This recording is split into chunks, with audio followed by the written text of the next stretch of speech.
Welcome! In this explainer, we're diving deep into a really pivotal section of Surah Al-Baqarah. You can think of it as a charter, a foundational guide for the Muslim community, laying out its core mission and responsibilities. So, here's how we're going to break it down. We'll look at this passage by themes, starting with the community's huge new mission, the challenges that come with it, and we'll work our way all the way down to the very definition of what it means to be righteous. Okay, so where does our journey begin? It kicks off right after a massive turning point, the change of the Qibla, the direction of prayer.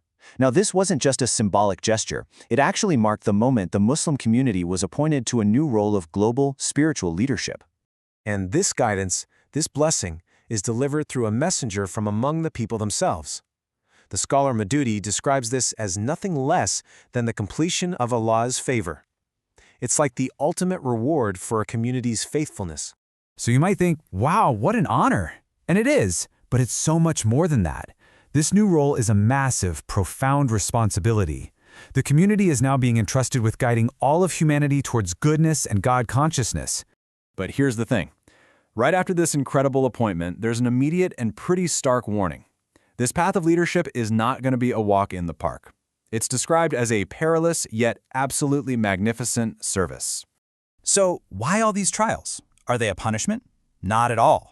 The Quran is clear. These tests are an inevitable part of the mission. They're not there to break the community, but to forge its resolve, to strengthen its faith, and to prove it's worthy of this incredible responsibility. So how are you supposed to bear this heavy burden? Well, Allah doesn't just leave the community hanging.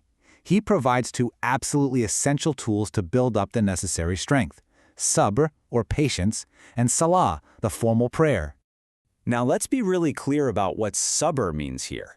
Maududi explains that it's not just about passively waiting for things to get better. Not at all. It is an active, dynamic strength. He actually calls it the key to success, saying that without it, you can't succeed in any big objective. It's the moral backbone for this entire mission. And this is the declaration, the mindset of those who truly practice sabr. It's this profound statement of conviction. It's like saying, look, everything we have, our wealth, our families, our very lives, belongs to Allah. So if we sacrifice anything in His path, it's not a loss. It's being spent in its rightful place. And since we're all returning to Him anyway, why not return having striven for His cause? Okay, so leadership comes with tests. It also leads directly to another huge responsibility, the duty that comes with receiving divine knowledge. And on this front, the verses issue a really critical warning. This is a direct caution, basically saying, don't repeat the mistakes of previous religious scholars. Maududi points out that their biggest mistake was keeping the Book of God locked away with a small professional class, instead of spreading its guidance to everyone. And this is so fascinating because it gets to the very heart of the term kufr. We often translate it as just disbelief, but its root meaning is actually to cover or to hide.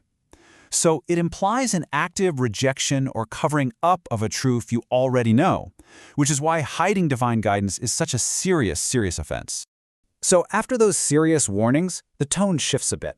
We move from warnings about concealing the truth to proofs of the most fundamental truth in Islam, the absolute oneness of God, or Tawheed. I mean, just look around. The Quran is basically saying, if you just use your reason, if you observe the universe with an open mind, the signs are overwhelming. They all point to one single conclusion. This grand, incredibly intricate system has to be governed by one single, all-powerful, all-wise creator. But it's not just about intellectually believing in a creator. These verses reframe the whole idea of faith. It's really about love. True faith, it says, is when your most intense love is for Allah alone. Any other love that competes with or overrides that love for God, well, that's a form of setting up a rival to Him. All right, so we've talked about some big cosmic ideas. Now the guidance gets super practical. It moves from the heavens and the earth right down to our daily lives, to what we eat and the customs we follow. And here we see two paths laid out, crystal clear. You have the path of Allah, which is to enjoy the lawful and good things He's given. And then you have the path of Satan, which is to invent your own baseless rules and prohibitions. The command is to abandon old superstitions if they contradict clear guidance. And this is what's so fascinating. After warning people not to just invent their own prohibitions, God lays out His prohibitions. And look how short and clear the list is. It really highlights the simplicity of divine law compared to the complexities of man-made rituals and taboos. And now we get to the culmination of this entire passage. It all builds up to one of the most powerful, most comprehensive definitions of piety or righteousness that you'll find anywhere in the entire Quran. It really brings everything we've talked about together. So, after establishing all these principles about leadership, trials, laws, belief, the Quran asks this incredibly profound question. It's designed to completely reorient our focus and define the ultimate goal of all this guidance. And the answer starts with what righteousness is not.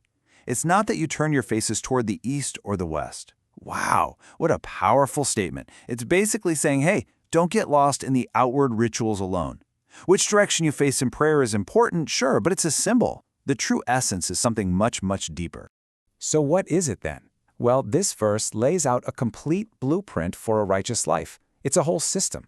It starts with sincere belief, which then has to translate into sincere, concrete action, which is then upheld by sincere worship and is ultimately proven by sincere character. And look, it includes the very same sabr, or patience, that we started this whole journey with.